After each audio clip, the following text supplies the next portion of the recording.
역사사기 5장 1절에서 18절까지의 말씀,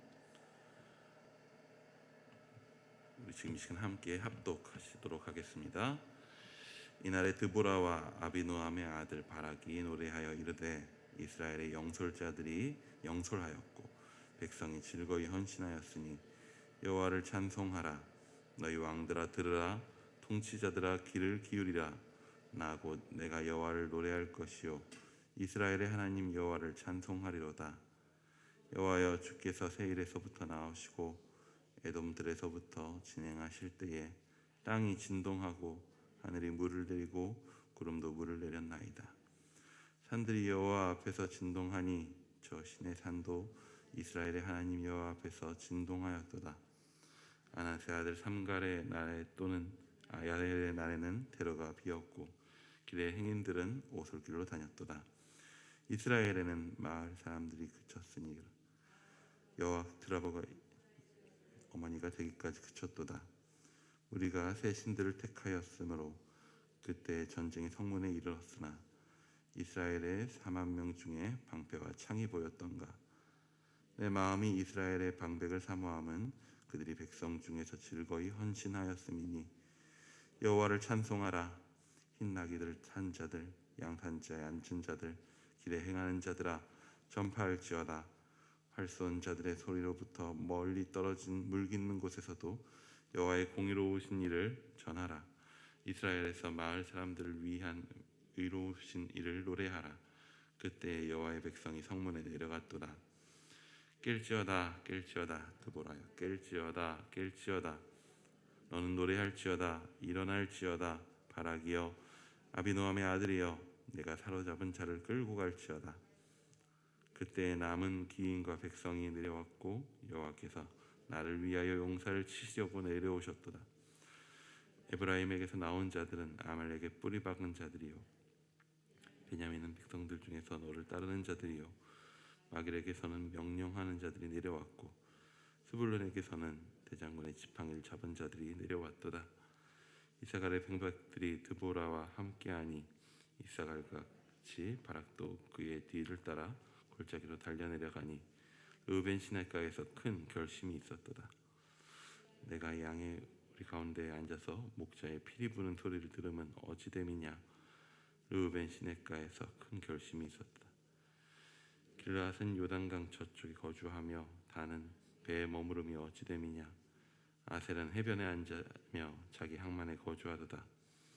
스불론은 죽음을 무릅쓰고 목숨을 아끼지 아니한 백성이요 납달리도 들의 높은 곳에서 걸어가도다. 아멘.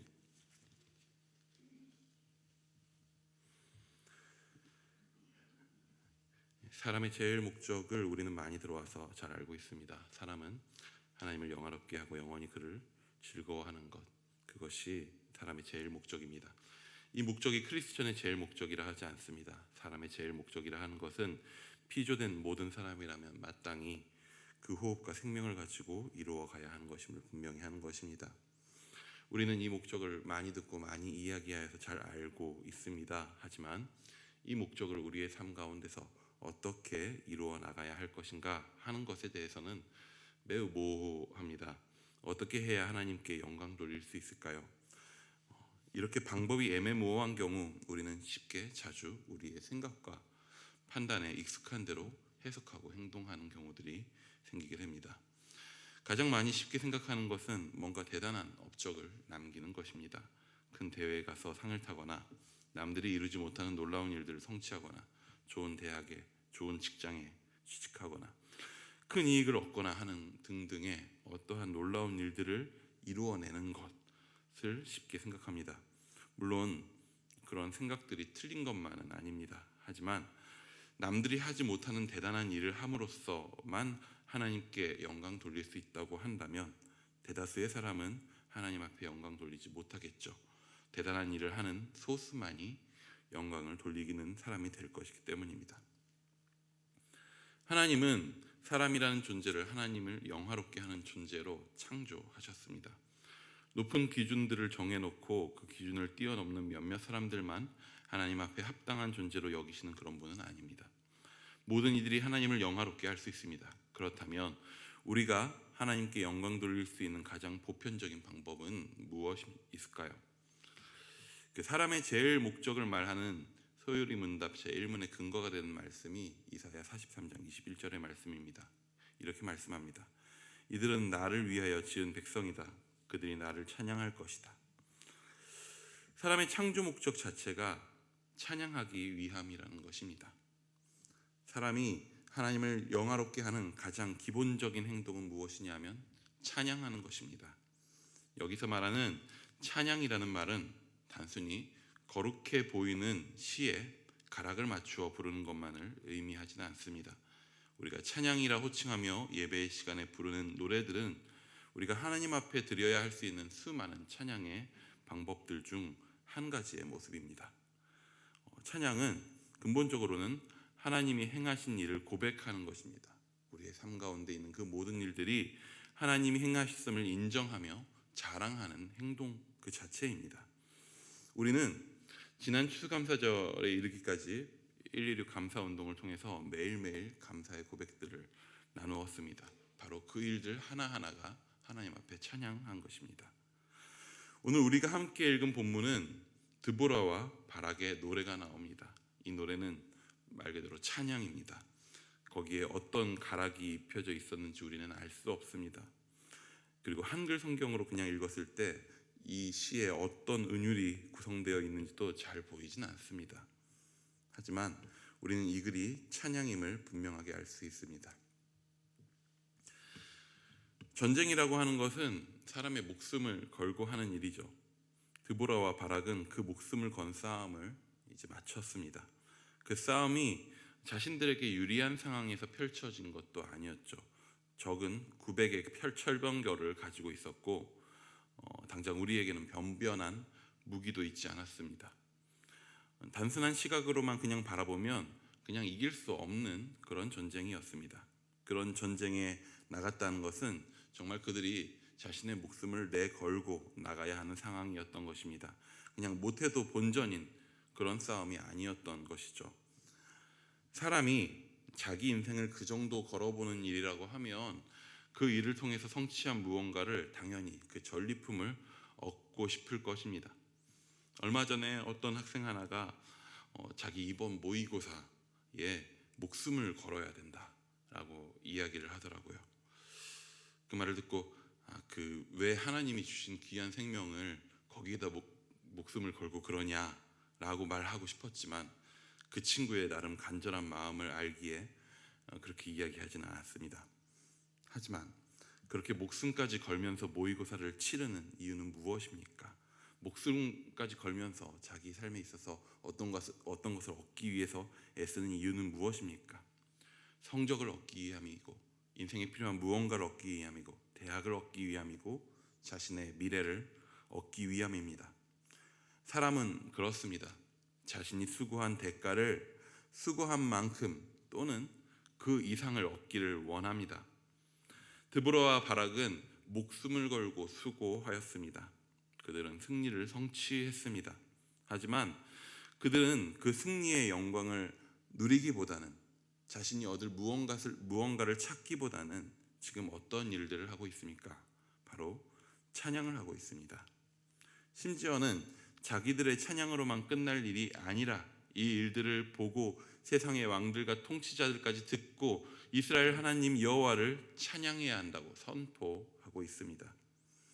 이들은 이 전쟁에서 자신들의 수고가 있었음에도 불구하고 어째서 자신들의 수고는 이야기하지 않고 이야기하기를 그냥 잊은 채로 하나님만 높이고 있을까요?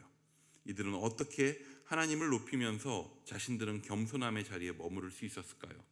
우리는 하나님께 영광 돌린다 하면서도 하나님만 높이지 않을 때도 참 많습니다. 아니, 우리는 쉽게 그렇게 됩니다. 그래서 입으로는 하나님께 영광 돌리지만 그 결과로 주어지는 열매들에 대해서 반드시 내가 누려야만 할 것처럼 생각할 때도 많이 있습니다. 우리는 어떻게 하나님 앞에 겸손한 온전한 찬양을 영광을 돌릴 수 있을까요? 우리 6절 말씀을 한번 같이 보기 원합니다. 6절입니다. 함께 읽습니다. 시작. 아날의 아들 삼갈의 날에 또는 야엘의 날에는 대로가 비었고 길의 행인들은 오솔길로 다녔도다. 이 전쟁에 승리하기 전에 그 이전에 이스라엘의 모습이 이러했습니다. 그들은 길이 대로가 있었음에도 불구하고 그 대로로 다니지 못했습니다. 자신을 괴롭히는 적들을 만나서 가진 것들을 빼앗기고 고통당할까 봐 항상 피해 다녀야 했습니다. 큰 길 대신에, 번듯한 길 대신에 오솔길로, 숲길로 피해서 다녔습니다. 이들이 그러한 삶을 20년간을 경험해야 했습니다. 길이 있어도 당당하게 길로 다닐 수 없는 삶, 매일매일을 두려움 속에서 괴롭힘 당하는 삶, 자기 힘으로 그 고통을 결코 이겨낼 수가 없는 그러한 삶, 그것이 이스라엘의 모습이었습니다. 사람이 성공하게 되면 과거에 비참했던 모습을 지우고 싶어합니다. 자신의 부끄럽고 부족한 모습은 숨기고 싶어합니다. 하지만 이 노래는 이스라엘의 비참했던 모습을 감추지 않습니다. 우리가 어떻게 하나님 앞에 온전한 찬양을 드릴 수 있는가? 그것은 하나님 앞에 이전 나의 비참했었던 모습을 기억하며 고백할 때 가능합니다. 이스라엘은, 드보라는, 바락은 그 이전의 모습을 분명하게 기억합니다. 그렇기에 이 싸움이 자기들의 힘으로 이길 수 없는 싸움이었음을 더욱 분명하게 고백하는 것입니다. 하나님이 직접 이 전쟁에 임하셨고 직접 하나님이 싸우셨음을 고백하게 됩니다. 그렇기에 이 싸움의 어떠한 영광도 내가 오늘 누릴 것은 없다라고 하는 것입니다. 우리 삶에도 이러한 승리의 싸움이 있습니다. 비참한 상태의 우리를 위해 여호와께서 직접 나서서 싸우신 싸움이 있습니다. 하나님은 이 싸움의 진정한 승리를 위해 직접 사람이 되어 이 땅 가운데 오셨고, 사람은 스스로 결코 이길 수 없는 그 비참한 죄의 권세를 무너뜨리셨습니다. 오늘 드보라와 바락의 노래에서는 이 찬양이 전쟁이 일어난 곳뿐만 아니라 모든 곳에서 불리어져야 한다고 이야기합니다. 우리 11절 말씀입니다. 함께 보시겠습니다. 시작. 활 쏘는 자들의 소리로부터 멀리 떨어진 물 깃는 곳에서도 여호와의 공의로우신 일을 전하라. 이스라엘에서 마을 사람들을 위한 의로우신 일을 노래하라. 그때 여호와의 백성이 성문에 내려갔도다. 우리는 어떤 때에, 어느 때에 찬양합니까? 어떤 상황에 하나님의 행하심을 노래하나요? 우리는 무슨 상을 탄 자리에서만 하나님을 찬양하지 않습니다. 우리 삶에 무슨 기적이 일어나야지만 찬양하지 않습니다. 마치 하나님이 우리 삶에 아직 무슨 일을 이루시지 않은 것처럼 찬양할 날을 기다리고 앉아 있을 수 없습니다. 왜냐하면 하나님은 이미 우리를 위한 큰 싸움을 싸우셨고 승리하셨기 때문입니다. 우리는 이미 우리를 위하여 베푸신 하나님의 놀라운 은혜를 평생 동안 모든 순간에 노래해야 합니다. 일상의 모든 호흡과 생명이 주께로부터 왔음을 인정하며 오늘 매일매일 호흡을 기뻐하고 노래해야 합니다. 이 사실을 기억하며 우리는 오늘 본문에서 한 가지를 더 기억해야 합니다. 오늘 본문에서는 하나님이 이루신 일에 대한 고백과 더불어 그 놀라운 일에 동참하지 못한 자들이 있음을 이야기합니다. 14절에서 18절은 여호와께서 싸우신 이 승리의 전쟁에 동참한 자들에 대한 칭찬과 더불어 이 전쟁에 참여하지 않은 이들을 향한 책망을 담고 있습니다. 심지어는 앞과 뒤에 참전한 자들의 이름을 이야기하고 그 사이에 참전하지 않은 자들의 이름을 넣음으로써 그들의 참전하지 않음을 더욱더 부각시키고 질책합니다. 어떤 이들이 이 전쟁에 참여하지 않았을까요? 그들은 왜 참여하지 않았을까요? 어떤 이들이 책망받고 있습니까? 르우벤과 길앗 지역의 지파와 단과 아셀 지파입니다. 그렇다면 이들은 왜 이 전쟁에 참여하지 않았는지 우리는 생각해 봐야 합니다. 사실 본문은 그들이 참전하지 않은 이유에 대해서 명확하게 이야기해 주지는 않습니다. 하지만 그들에 대해 서술하는 과정에서 공통점이 한 가지 나옵니다. 르우벤은 시냇가에 있었다 합니다. 길앗은 요단강 저쪽에 거주했다 합니다. 단은 배에 머무릅니다. 아셀은 바닷가에 있습니다. 어떤 공통점들이 있습니까? 그들은 물가에 머무르고 있습니다. 그들은 물이 있는 곳, 즉 정착하기에 좋은 땅에 자리를 잡고 거기서 움직이기를 거부하고 있는 것입니다. 그들은 비참한 상황에 놓인 형제들에게 공감하지 못합니다. 자신들의 비참함을 보지 못합니다. 자신들에게 주어진 풍요로운 환경 속에서 자기들의 힘으로 오늘을 살아갑니다. 그래서 정말 자기들의 힘으로 오늘을 살아가고 있는 줄 알고 있습니다. 그런 자들은 하나님을 경험하지 못합니다. 그런 자들은 하나님을 찬양하지 못합니다. 그런 자들은 하나님의 승리에 동참하지 못합니다. 우리는 하나님을 영화롭게 하라는 사람됨의 부르심 앞에 어떻게 반응할 수 있을까요? 우리는 오늘 우리의 힘으로, 오늘 풍족한 환경으로 우리가 이용할 수 있는 무언가로 살아가는 사람이 아님을 깨달아야 합니다. 우리는 우리의 비참함을 깨닫고 기억하고 우리를 위해 자신을 내어주신, 그렇게 싸우신 하나님의 은혜를 기억해야 합니다. 그 생명 가운데 우리가 오늘 호흡하고 살아가고 있음을 인정해야 합니다. 오늘 우리가 살만한 상황이 되어 우리 힘으로 사는 것 같은 착각 속에 빠져 우리가 어떻게 구원받은 백성인지 잊어버리면 안 됩니다. 우리는 오직 은혜로 살아가는 하나님의 백성들입니다. 오늘 우리의 입술과 우리의 선택과 우리의 삶이 오직 하나님을 영화롭게 하는, 하나님을 찬양하는 그런 하루가 되기를 축복합니다. 잠시 기도하겠습니다. 주님, 우리를 위하여 주께서 싸우신 그 싸움을 우리가 잊지 않게 하여 주옵소서.